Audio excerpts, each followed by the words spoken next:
మన ప్రభువైన యేసుక్రీస్తు నామములో మరి యాక్ట్స్ అపోస్తుల కార్యముల యొక్క ధ్యానంలోకి మీకు అందరికి కూడా మరి ఆహ్వానం తెలియజేస్తా ఉన్నాను.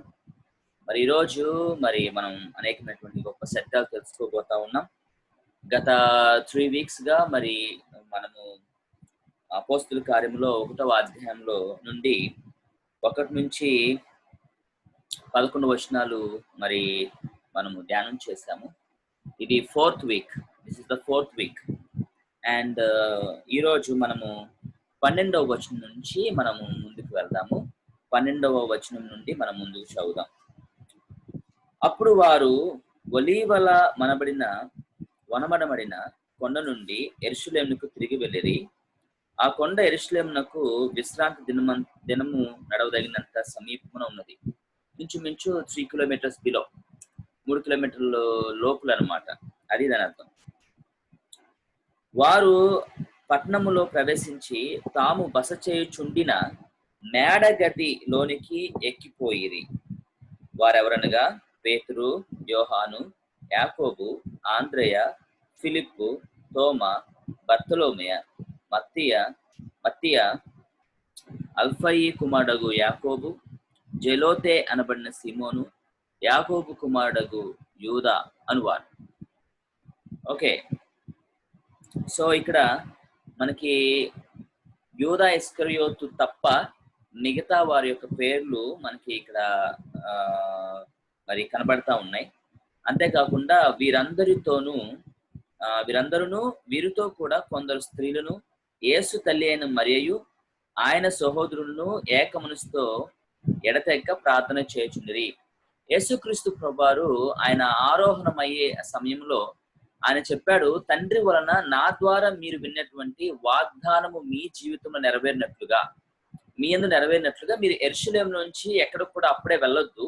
ఎప్పుడైతే పరిశుద్ధాత్మ దేవుడు మీ మీదకి వస్తాడో అప్పుడు మీరు శక్తి పొందుతారు. కాబట్టి అప్పుడు మీరు నా కొరకు మీరు యోదయ సమరయ ప్రాంతముల్లో, యెరూషలేములోను, uttermost part of the earth అంటే భూదిగంతముల వరకు ఉన్నటువంటి ఆ ప్రదేశాలకి మీరు నాకు సాక్షులే ఉంటారు అని యేసుక్రీస్తు ప్రభువారు చెప్పారు.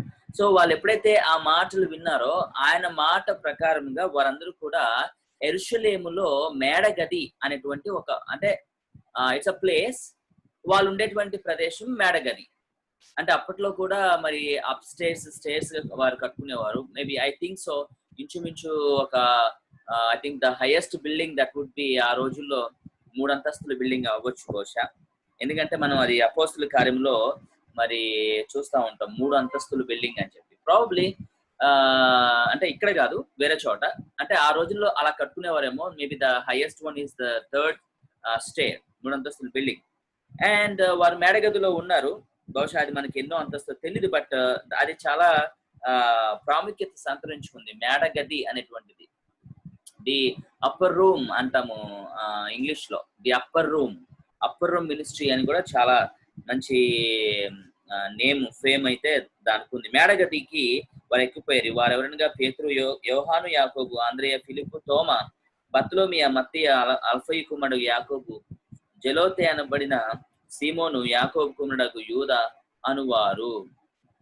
నేను కొంచెం డిఫరెన్సెస్ చెప్పాలనుకుంటున్నాను. అందులో దయచేసి గుర్తుపెట్టుకోండి.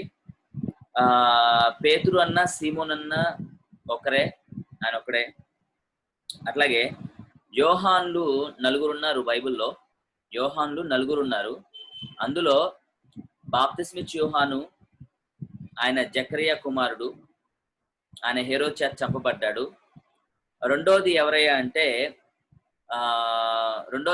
అంటే యేసు శిష్యుడైనటువంటి యోహాను.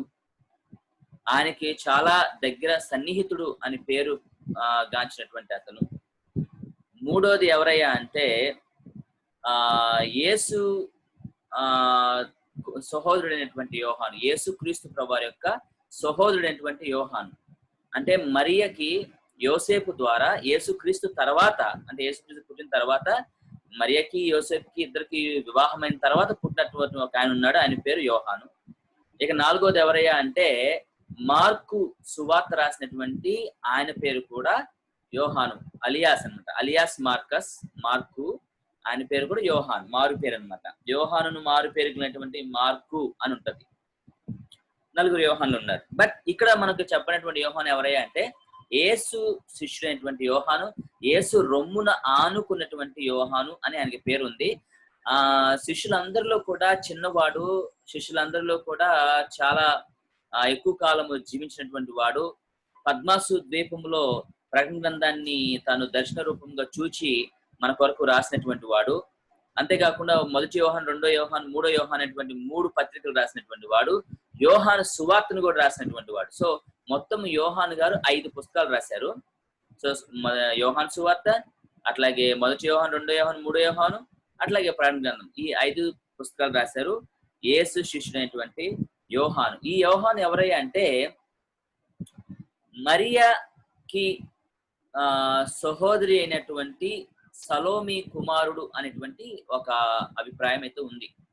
అంటే యేసుకి ఏమవుతాడంటే కజిన్ అవుతాడు, చిన్నమ్మ కొడుకు అట్లా అన్నమాట. యేసుక్రీస్తు ప్రభువు సిలువ మీద ఉన్నప్పుడు అందరూ ఆయన విడిచిపెట్టి వెళ్ళిపోయారు, కానీ యేసుక్రీస్తు ప్రభువుని సిలువలో సహితం వెంబడించినటువంటి ఏకైక వ్యక్తి యోహాన్ గారు.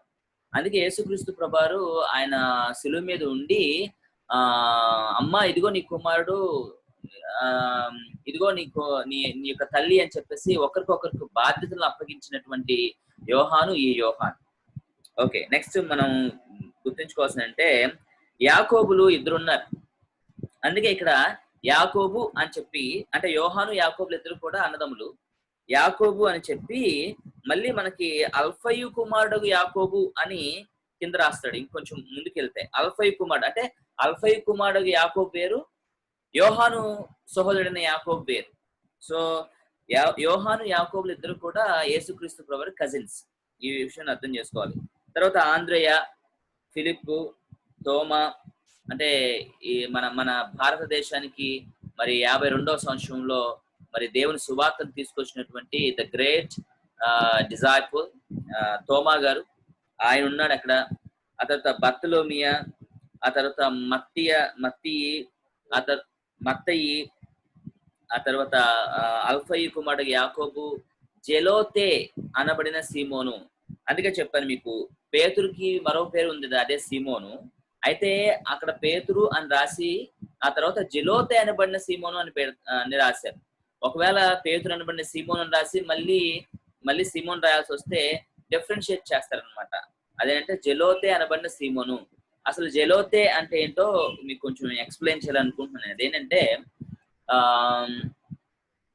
మన దేశాన్ని బ్రిటిష్ వాళ్ళు పరిపాలన చేస్తున్నటువంటి సమయాల్లో ఏ విధంగా అయితే మన దేశంలో సిపాయిల తిరుగుబాటు, ఆ తర్వాత మరి ఇంకొంతమంది ఝాన్సీ లక్ష్మీబాయి కావచ్చు, లేకపోతే మన వరంగల్లో ఉన్నటువంటి అక్కడ ఒక స్త్రీ ఉంది, వాటి సార్ని వరంగల్లో వి హావ్ అనదర్ ఉమన్, ఆమె పేరు మనకు కనబడుతుంది. కొంతమంది ఎవరైతే బ్రిటిష్ వారికి ఎదురు తిరిగారో, లేకపోతే బ్రిటిష్ వారికి ఎదురు తిరిగి వారిని ఎక్కడి నుంచి వెలగొట్టాలని వాళ్ళు చూశారో, వాళ్ళని బ్రిటిష్ వాళ్ళు ఉగ్రవాదులుగా, లేకపోతే నరహంతకులుగా, లేకపోతే నక్సలైట్స్ గా అలా చూసారు.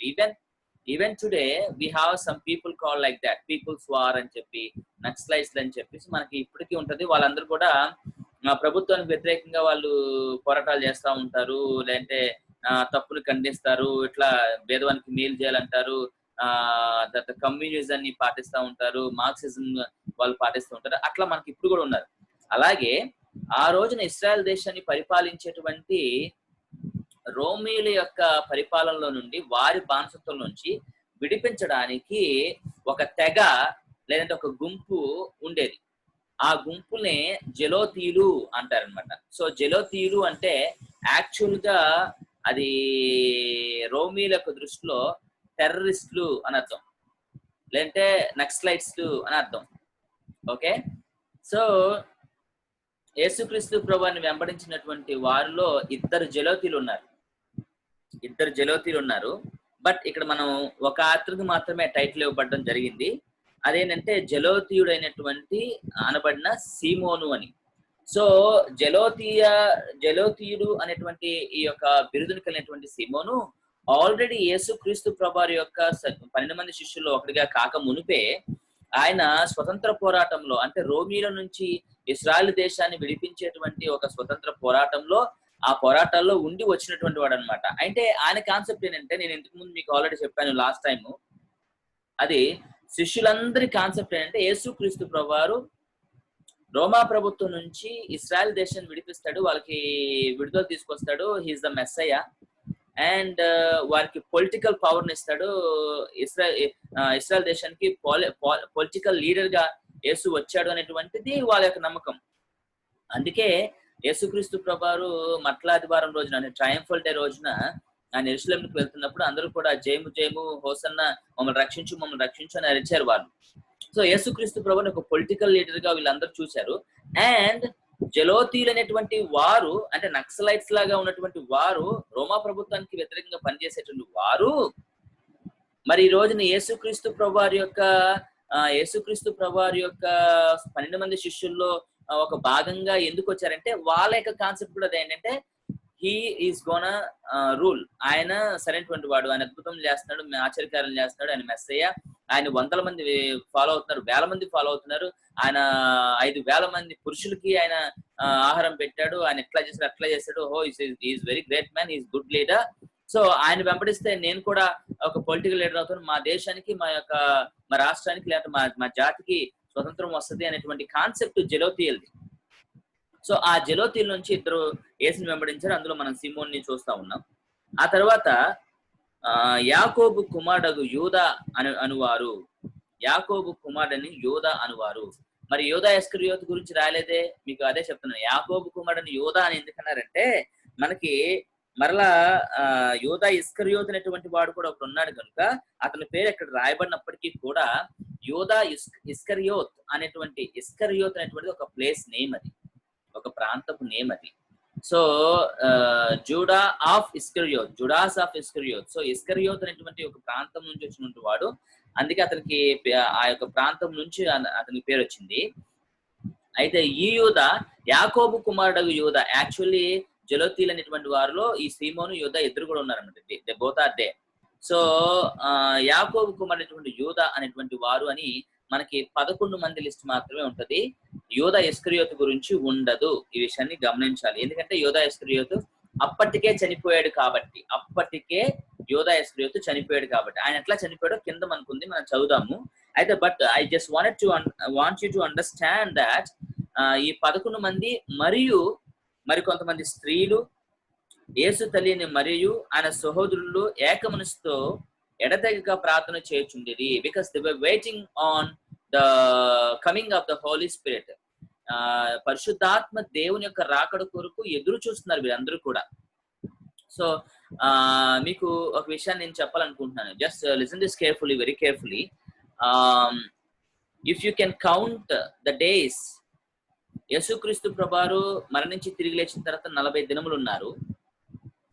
అంటే ప్రథమ ఫలముల పండుగ నుండి ఒక 50 రోజులు లెక్క పెట్టుకుంటే వచ్చే పండుగనే ఫీస్ట్ ఆఫ్ పెంటెకోస్ట్ అంటారు.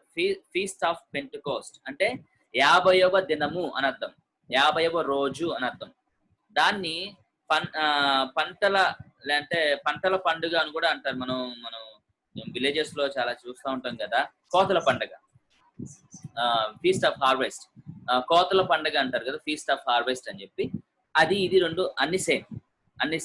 ఎందుకంటే ప్రథమ ఫలముల పండుగ రోజున వాళ్ళు ఏం చేస్తారంటే, ప్రథమంగా ఉన్నటువంటి దాన్ని ఫస్ట్ కోత అనమాట. ఆ తర్వాత ఒక 50 days కి వాళ్ళు సంపూర్ణమైనటువంటి ఇది చేస్తారు, పండగ చేసుకుంటారు. ఇవన్నీ కూడా ఈ 50 days అంతా కూడా అవన్నీ వాళ్ళు కోసి నూర్చి ఇవన్నీ చేసిన తర్వాత 50 రోజులకి వాళ్ళు పండగ చేసుకుంటారు. Now listen this carefully. They were waiting on the Lord and the Holy Spirit to come on them. వారి మీదకి పరిశుద్ధాత్మ దేవుడు రావాలని వారు ఎదురు చూస్తా ఉన్నారు. అండ్ దేవుడు చెప్పాడు, యేసుక్రీస్తు చెప్పారు, you have to wait until I send the Holi spirit.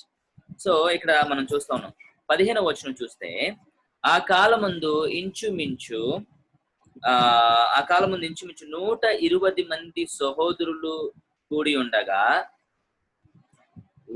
పేతురు వారి మధ్య నిలిచి ఇట్లను. సో మళ్ళీ ఇక్కడ మనం పురుషుల యొక్క సంఖ్యను మాత్రమే మనం చూస్తా ఉన్నాం.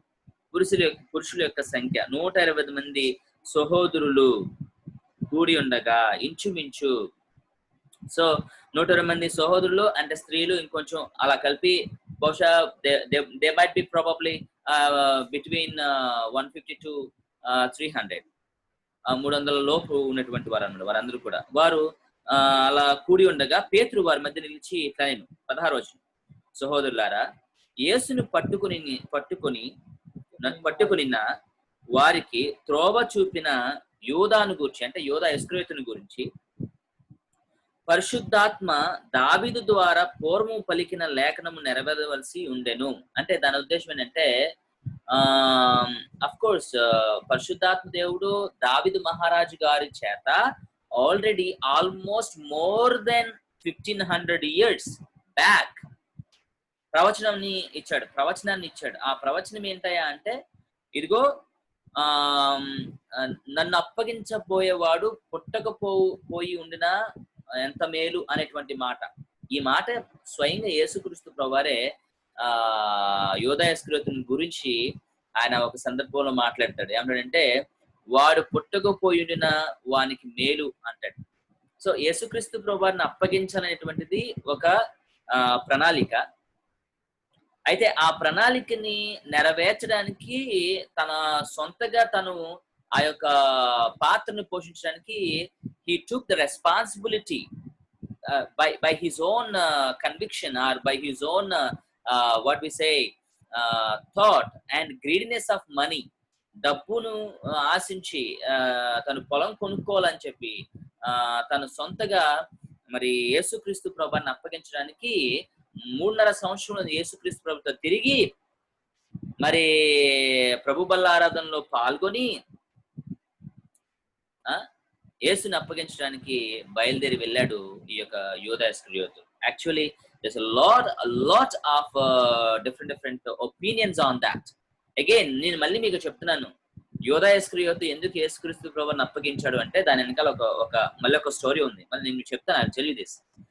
I hope you all are listening carefully because it is something like many things that you do not know. మీకు చాలా విషయాలు తెలియదు, నేను చెప్తున్నాను.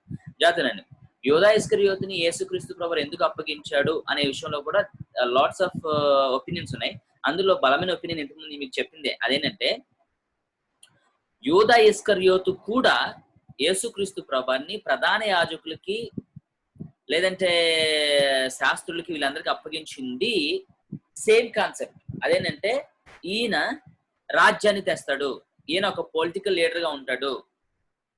సో ఈయనని అప్పగించడం వలన ఆయన ఎందుకు బయటికి రాలేకపోతున్నాడు కాబట్టి నేను యేసుని పరిశీలకి శాస్త్రులకి అప్పగిస్తే వీళ్ళకి అప్పగిస్తే వాళ్ళు ఆయన్ని బలవంతం చేసైనా సరే ఒక పొలిటికల్ లీడర్ గా ఉంచి ఆయన ద్వారా రోమా ప్రభుత్వం నుండి ఇశ్రాయేల్ దేశానికి స్వతంత్రం తీసుకొస్తారు అనేటువంటిది ఆయన కాన్సెప్ట్ అయి ఉండొచ్చు అనేటువంటిది కొంతమంది వాదన. That's not what Bible set exactly, but one of the opinion, historic opinion, and some of the people scholars they have some opinion like that. So యోధా ఇస్కరియోతు యేసుని అప్పగించింది ఈ కాన్సెప్ట్ లో ఒక పొలిటికల్ లీడర్ గా వీళ్ళు ఎవరు పరిసలు వీళ్ళందరూ కూడా ఆయన నించోబెట్టి ఆయన ద్వారా యుద్ధం చేసో లేదంటే ఏదైనా సరే మరి ఇశ్రాయేల్ దేశానికి స్వతంత్రం తీసుకొస్తారనేటువంటిది వారి కాన్సెప్ట్ అనేటువంటిది, ఆయన కాన్సెప్ట్ అనేటువంటిది కొంతమంది యొక్క అభిప్రాయం. But we really don't see that exactly. Might be అయ్యుండొచ్చు, బట్ అది ఎగ్జాక్ట్లీ మనం చూడట్లేదు. కానీ వాడికి గ్రీడినెస్ అనేటువంటిది ఉంది. అంటే ఏంటి, డబ్బు ఆశ అనేటువంటి ఉంది అనేది చాలా సుస్పష్టంగా మనకు అర్థమవుతుంది. ఎందుకంటే now listen this carefully. You know what, 12 మంది డిసైపుల్స్ ఉండగా మరి 12 మందిలో డబ్బు సంచి ఎవరికి ఇచ్చాడు యేసుక్రీస్తు ప్రభువారు? అసలు ఎవరికి ఇస్తాం మనము? తాళాలు ఎవరికి ఇస్తాం? బీరువా తాళాలు ఎవరికి ఇస్తాం? మనం ఎవరినైతే ఎక్కువ నమ్ముతాం వాళ్ళకి ఇస్తాం. యేసుక్రీస్తు ప్రభువారు కూడా యోధా ఇస్కరియోతుని అంతగా నమ్మాడు. వాడికి డబ్బు సంచి ఎందుకు ఇచ్చాడు? He is the treasurer of Jesus team. యేసుక్రీస్తు ప్రభువారి శిష్యులందరికీ కూడా యూదా ఇస్కరియోతు హీస్ ఎ ట్రెజరర్ గా పనిచేశాడు. 3.5 సంవత్సరంలో వారికి ఏం కావాలో అంటే ఆ టీమ్ కి ఇంకేమైనా అవసరమైతే డబ్బు పరంగా అవసరమైతే డబ్బు సంచి అనేటువంటిది యూదా ఇస్కరియోతు దగ్గర ఉండేది. But somehow in the third year వీడిలోనికి సాతాను ఎప్పుడైతే ప్రవేశించిందో, దట్స్ వాట్ బైబుల్ సేస్, సాతాను ఎప్పుడు ప్రవేశించిందో వాడు ఒక దొంగగా మారాడు. దొంగ అంటే డబ్బులన్నీ కూడా వాడు తన సొంత దానికి ఉపయోగించుకోవడం అలా చేయడం. There was a greediness after that not in the beginning but after that. So అందుకే వాడు కేవలం యేసుక్రీస్తు ప్రభుని ఒక 30 సిల్వర్ కాయిన్స్ కి మరి పరిశీలికి అమ్మేశాడు. అండ్ నిన్ను అప్పగిస్తే, క్రీస్తు నిన్ను అప్పగిస్తే మీరు నాకేమిస్తారు, what will you give me? Because వాళ్ళ కాన్సెప్ట్ ఏంటంటే ఆయన్ని చంపాలని. బట్ వీడి కాన్సెప్ట్ ఏంటంటే, అంటే యూదా ఇస్కరియోతు కాన్సెప్ట్ ఏంటంటే ఆయన రాజుగా చేస్తారు. ఎంతైనా వీళ్ళు అంటే ఆల్రెడీ మత పెద్దలు కాబట్టి వాళ్ళ యొక్క హెల్ప్ కూడా కావాలి కాబట్టి ఆయన రాజుగా చేస్తారు కాబట్టి I just want to see that అని అనుకున్నాడు అనేటువంటిది వాళ్ళ యొక్క అభిప్రాయం, స్కాలర్స్ అభిప్రాయం. అలా జరగలేదు కాబట్టే, అంటే ఏంటి, యూదా ఇస్కరియోతు యేసుక్రీస్తు ప్రభువుని రాజుగా చూడాలనుకున్నాడు అండ్ పరిసయ్యులు ఆయన రాజుగా చేస్తారేమో అని అనుకున్నాడు. బట్ వాడు అనుకున్న దానికంతా కూడా ఉల్టా పల్టా అయిపోయింది. వాళ్ళు యేసుని ఏం చేస్తారు, ఒక నేరస్తుడిగా చూచి ఆయన్ని సిలువేసి ఆయన్ని చంపారు కాబట్టే వాడి యొక్క ఉద్దేశం అతను నెరవేరలేదు కాబట్టే అది జీర్ణించుకోలేక తను ఆత్మహత్య చేసుకొని ఉరేసుకొని చనిపోయాడు అనేటువంటిది వాళ్ళ యొక్క అభిప్రాయం. ఎవరి అభిప్రాయం అంటే సమ్ స్కాలర్స్ అభిప్రాయం. But now listen this carefully, let's come down. మీకు ఇవన్నీ నేను ఎందుకు ఎక్స్ప్లెయిన్ చేస్తున్నాను అంటే ఊరికే అక్కడ చదివితే కాదు, when we come down we will understand more. చూద్దాం. ఓకే, అతడు మనలో ఒకటిగా ఎంచబడిన వాడై ఈ పరిచర్యలో పాల్పొందెను. ఈ యూదా ద్రోహము వలన సంపాదించిన రూకల్నిచ్చి ఒక పొలము కొనెను. అతడు తలక్రిందులుగా పడి నడిమికి బద్దలైనందున అతని పేగులన్నీ బయటికి వచ్చెను. ఈ సంగతి యెరూషలేములో కాపురమున్న వారందరికీ తెలియవచ్చెను గనుక వారి భాషలో ఆ పొలమును అకెల్దామా అని అనబడి ఉన్నది. దానికి రక్తభూమి అని అర్థము. ఇందుకు ప్రమాణంగా అతని ఇల్లు పాడైపోనుగాక, దానిలో ఎవడనూ కాపురం ఉండకపోనుగాక, అతని ఉద్యోగం వేరొకడు తీసుకునుగాక అని కీర్తన గ్రంథములో వ్రాయబడి ఉన్నదని పేతురు గారు దాని గురించి కోట్ చేసి ఆయన మాట్లాడుతూ ఉన్నారు. I will just give you where it is, maybe in the next దాంట్లో మీకు వీలైతే నేను మీకు తెలియజేస్తాను అది ఎక్కడుందనే విషయాన్ని. కాబట్టి బాప్తిసం ఇచ్చినది, యోహాను బాప్తిసం ఇచ్చినది మొదలుకొని ప్రభువైన యేసు మన ఎదురు నుండి పరమునకు చేర్చుకునబడిన దినం వరకు ఆయన మన మధ్య సంచరించుచున్న కాలం అంతయు ఆయనతో కలిసి ఉన్న వీరిలో ఒకడు మనతో కూడా ఆయన పునరుద్ధానమును గూర్చి సాక్షి ఉండుట ఆవశ్యకమని చెప్పాను. సరే, దానికంటే ముందుగా నేను ఈ విషయాన్ని మీకు చెప్తాను. యూదా ఇస్కరియోతు గురించి కొన్ని డిఫరెంట్ ఒపీనియన్స్ ఉన్నాయి. అంటే ఆయన ఎట్లా చనిపోయాడు అనే దాన్ని బట్టి కూడా కొన్ని డిఫరెంట్ ఒపీనియన్స్ ఉన్నాయి. ఆయన ఊరేసుకొని చనిపోయాడని ఒక పక్కన ఉంటే, ఇక్కడేమో యూదా ద్రోహం వల్ల సంపాదించిన రూకలను ఇచ్చి ఒక పొలము కొనెను, అతడు తలక్రిందులుగా గాయపడి నడిమికి బద్దలైనందున అని ఉంది. సో ఉరేసుకుని చెప్పాడు ఒక పక్కన, ఒక చోట ఉరేసుకుని చనిపోయాడని ఉంది. మరి ఇక్కడేమో తలకిందులుగా బద్దలైపోయి ప్రేగుల నుండి బయటకు వచ్చి చచ్చిపోయాడని ఉంది. ఏది కరెక్ట్ అనేటువంటిది ఒకటి ఉంది. సింపుల్ ఏంటంటే ఎస్, డెఫినెట్లీ ఆయన ఉరేసుకుని చనిపోయాడు. బట్ మేబీ లేటర్ దాట్, అంటే మేబీ ఆ ఉరేసుకునే దాంట్లోనే ఏమంటారంటే ఒక వ్యక్తి ఉరేసుకున్న తర్వాత గిలగిల కొట్టుకుంటారు. ఆ గిలగిల కొట్టుకునే ఆ టైంలో మరి ఆ కొమ్మ విరగడము, ఆయన అక్కడ ఆల్రెడీ ప్రాణం పోయిన తర్వాత, ఇక్కడ ఆ కొమ్మ మీద ప్రాణం పోయిన తర్వాత ఆ కొమ్మ విరిగి కిందకి పడడం వల్ల బద్దలుగా ఆయన యొక్క నడుము రెండుకి బద్దలుగా విడిపోయి పేగులు బయటకు వచ్చి చనిపోవడము. That is what actually what happened. అది జరిగింది. సో అవును, ఆయన ఉరేసుకున్నాడు. ఆ ఉరేసుకునే క్రమంలో ఆ ప్రాణము అక్కడ పోయిందో, పోనీ కింద పడ్డాడు కాబట్టి నడుము బద్దలైపోయి పేగులు బయటకు వచ్చింది కాబట్టి అక్కడ చనిపోయాడు. మొత్తానికి ఊరేసుకొని చనిపోయాడు. ఎవరు? ఈ యోధా ఇస్కరియోతు. యోధా ఇస్కరియోతుకి క్షమాపణ ఉందా లేదా అనేది నేను నెక్స్ట్ దాంట్లో మీకు చెప్తాను. యోధా ఇస్కరియోతుకి క్షమాపణ ఉందా లేదా, ఎందుకు క్షమించబడలేదు, క్షమించబడ్డాడా, పడతాడా, అసలు తన వెనకాల ఉన్న ప్రణాళిక ఏంటి, అవన్నీ కూడా మీకు I will tell you in the next Zoom session. So thank you so much for joining and I hope you will be blessed. And ఇక్కడ మనం నేర్చుకోవాల్సింది ఏంటంటే ఏక మనసుతో వారందరూ కూడా